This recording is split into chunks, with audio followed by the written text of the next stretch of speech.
What's up guys and welcome to FPL Today. I'm the man in the know, JNO, and welcome to my team for Game Week 35 points and performance, where I go over how I did in Game Week 34, see how the underlying stats are for all the players in my side, and then consider the moves I need to make going into Double Game Week 35. But before we get into that, if you are a fan of this channel, please check out the two links in the top of the description down below to vote for me in the Football Blogging Awards, where I am one of the finalists in the Best Fantasy Football Creator category. If you could vote for me, that would be much appreciated, and hopefully we'll get some great footage of the event when I go up there with the FPL Wildcats and some other creators, and hopefully have a good time and win an award, which would be amazing. But let's get into this video as we look at my team's performance. And I managed to get 45 points, which was 9 points below the average. Not exactly what you're expecting off your wildcard. It was a bit of drama stations in FPL Today headquarters as I watched the game week go by.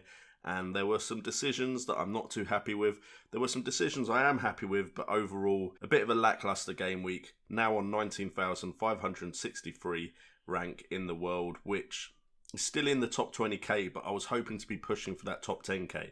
Still plenty of season left to go, but I need some big game weeks to get into that top 10k. Game week rank was around the 4.4 million mark, which is never good. And what was really disappointing was a lot of players I transferred out on my wildcard, the likes of Fraser, the likes of Wilson, all returned big points, which, thanks guys. Thanks for waiting until I transferred you out, much appreciated. But if we actually have a look at my players and who performed, Lloris turned out to be a good late change for me. I did originally have Foster and Gunn in goal. Bringing in Lloris meant I got the clean sheet from the Spurs versus Huddersfield game. Keeping Trent Alexander-Arnold in the side, despite him not having a double game week, turned out to work out for me this game week, as he managed to get 8 points. 6 points with a clean sheet with 2 bonus points. And then you have the midfield where most of my points came from. Sadio Mane getting 9 points. However, of course, Mohamed Salah did return points as well with a great goal, which is a bit annoying because I've got him out now and it looks like he might find his form again. Then we got Martial getting an assist for a penalty that Pogba put away, getting 5 points. And we had Son, who didn't start, had my captain's armband, but came on for about 3 minutes or something crazy like that and managed to get an assist, which meant he was a better captain choice than Dunk or Duffy, who were the real letdowns of the game week. I say that like no one else let me down in this game week though. If we have a look at Jimenez, Vardy and Aguero, you can see my forwards were a big letdown. However, Vardy does have West Ham next. Jimenez, of course, has a double game week. Man City have a double game week. I think one of the most important things for me to do right now is to not panic too much, because this side was initially built for double game week 35 and onwards going towards the end of the season. Of course, there is issues on my bench. We have Delafeu and Valerie, both with caution marks over them, which does worry me a little bit for that bench boost that I was planning to play in this double game week, but we will wait for news on them from the press conferences before I decide if I'm going to play my bench boost. So let's now dive into the underlying stats for my side, and we had a back line with Lloris in goal, Trent Alexander-Arnold, Duffy, Dunk and Laporte. Now the pairing of Dunk and Duffy, with 360 minutes played between the two of them, managed to get the same amount of points as 90 minutes from Laporte. Now, whilst I am slightly vindicated in the fact that I didn't triple up on Brighton, which was a consideration going into this game week, and I'm vindicated by the fact that I decided not to captain either of them, which again was the right decision. I'm a bit disappointed in myself going for both. Hindsight, of course, is 2020, but I never really liked Duff and Dunky's season long, and it was a punt for one game week, which really didn't pay off. The rest of my defence, though, isn't looking too bad. Laporte, of course, they did concede to Crystal Palace with Milivojevic, again returning points. But if it hadn't been for that free kick, then Laporte could have got a clean sheet.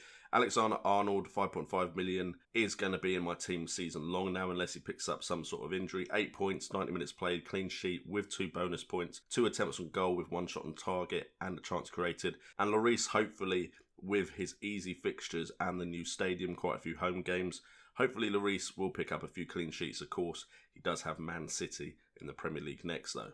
But let's move on to something a little bit more interesting. We move on to the midfield, where we do have Sadio Mane, Martial and Heung-min Son. Now these three managed to get me 18 points between them, which is almost as much as my defence got collectively. Now Sadio Mane is of course the man I brought in for Salah, which of course saves me 3 million, hopefully giving me more room to bring in other players elsewhere. He did get a goal from 90 minutes played with 1 bonus point, 5 penalty area touches, 3 attempts on goal, 3 from inside the box, 2 on target, 1 big chance with 2 chances created, and expected goal involvement of 0.87. The issue I have with Mane, of course, is his underlying stats very rarely look as nice as Mohamed Salah's, but he has been converting a lot more chances. I am tempted to go back to Salah, but it wouldn't be at the expense of Mane. It might be as a double up with Liverpool, of course, fighting for the title. But of course, that would be difficult to do with any sort of premium price striker. Do have Martial, which was a bit of a punt for the game week. It was against West Ham. I just fancy anyone against West Ham at the moment. Although this whole beach theory really didn't pay off with Bournemouth, did it? But 5 points from 90 minutes played, getting an assist for the penalty that Pogba put away. Of course, Pogba turns up as well, a player I used to own. 8 penalty area touches, 1 attempt on goal, 1 from inside the box, 1 chance created. Not the greatest underlying stats for 90 minutes played, to be fair. And Martial could be one to go for a big hitter like Sterling or Salah. And then we have Son at 8.8 million. With Kane out, I'm assuming Son will be a very important player for Spurs in the run-up to the end of the season. Champions League may affect how much game time he actually gets, but even with 3 minutes played, he managed to get 4 points from 1 assist. He had 1 chance created, but his expected goal involvement for 3 minutes was 0.11. That's 0.03 less than Martial. Which, of course, explains why I'm thinking of transferring Martial out. And then we go to the forwards. I'm not actually sure how I can make this very interesting at all, as Vardy, 9.2 million, first game of the game week against Newcastle. Actually had 6 penalty area touches, 2 attempts on goal, both from inside the box, 1 on target, which was a big chance. Expected goal involvement of 0.52. I'd have hoped for better underlying stats, but he did have a big chance. If he'd put that away, it would be a slightly different matter with Jamie Vardy. I probably will keep him for the West Ham fixture unless transfers dictate otherwise. Then we have Aguero at 11.7 million. Compared to the likes of Sterling, Sane, Kevin De Bruyne, he looked not much of a threat against Palace. Now, it seems like when Sane and Sterling play, the system isn't really set up to benefit Sergio Aguero as much as I would like. 74 minutes played. For a player like Aguero to only have 2 penalty area touches, 2 attempts on goal, with none on target and no big chances, with only 1 chance created, and expected goal involvement of 0.19. Remember, Son got 0.11 for 3 minutes played.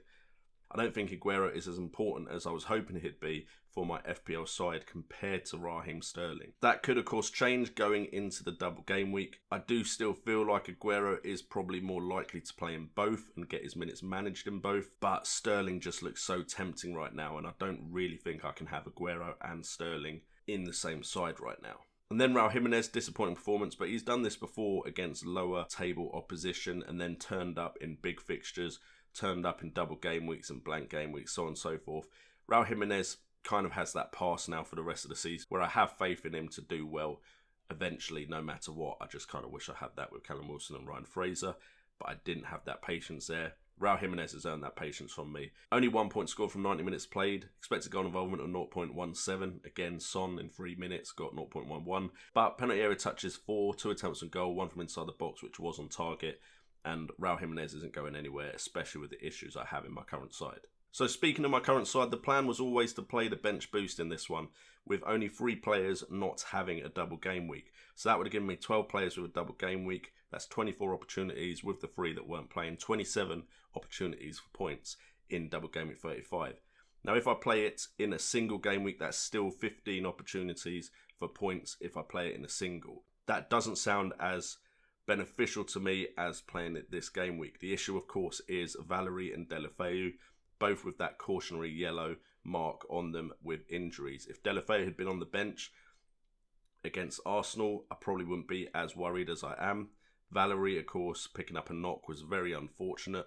But even if those two didn't play, that'd be 13 players that would play, with 3 of them not playing in a double. So that's 23 chances at points, which is better than 15. So bench boost may still come into play in this one. We'll have to wait for the press conferences. But right now the team lineup doesn't really matter if I'm playing bench boost, because the players on the bench will be getting points for me as well. So we have Foster and Deulofeu from Watford with Huddersfield and Southampton. We have Valerie from Southampton with Newcastle and Watford. We have Alexander-Arnold and Sadio Mane with Cardiff away.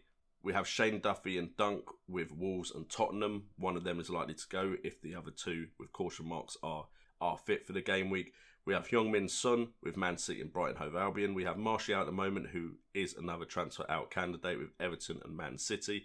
We have Raul Jimenez and Jota with Brighton Hove Albion and Arsenal.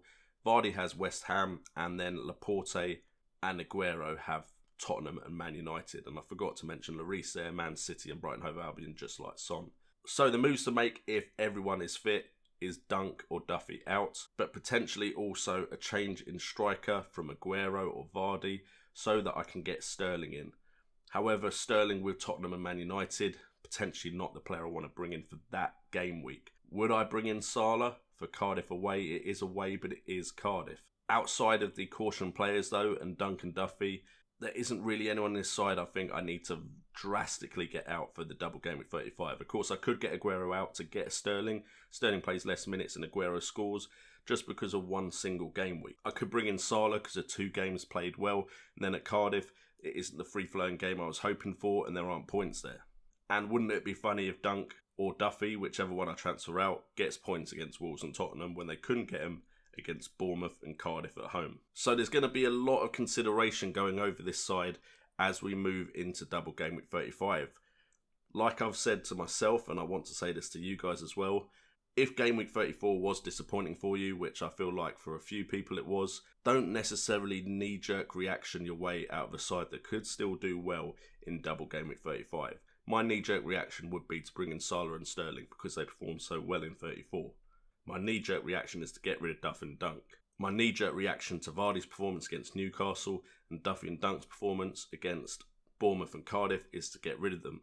However, Vardy has West Ham as his next game, and I kept him because of the form he's in. He's had 1 bad game week. Duffy and Dunk still had goal threat and assist threat in the 2 games where they didn't get any points and unfortunately kept no clean sheets. And despite Son and Martial not exactly setting the world alight with their underlying stats, they still got me points. And they could get points in this double game week. So basically I'm saying to myself, consider my thoughts carefully and not knee-jerk my way out of a side that could potentially get a lot of points in double game week 35. We saw a knee-jerk reaction to getting Bournemouth players out, even though their run into the end of the season is pretty tasty. And of course that didn't pay off for game week 34 at all. So all of the moves I've just spoken about, unfortunately for this video, may not be moves I actually make. If you do want to keep up with the moves I make sure to follow me on Twitter, where I will try and announce my team around an hour to half an hour before the FPL deadline. And that is the end of the video. So if you have enjoyed the video, please make sure to hit that like button and that notification bell so you're told when my videos go live. Also, if you're new to the channel, please subscribe and please go and vote for me in the Football Blogging Awards. The voting will close at the end of this week, so it is your last chance to vote for me if you do want to. Also, I don't think there's going to be any FPL Wildcat stream for those of you that enjoy that. So with your spare time, do feel free to go and check out the other Wildcats' personal channels to see what they're doing. And leave a comment in the comments down below because I have been getting better at replying. I have been. People in the comments should be able to testify to that. With all that being said, I've been JNO, this has been FPL Today, and remember, it's all about the game.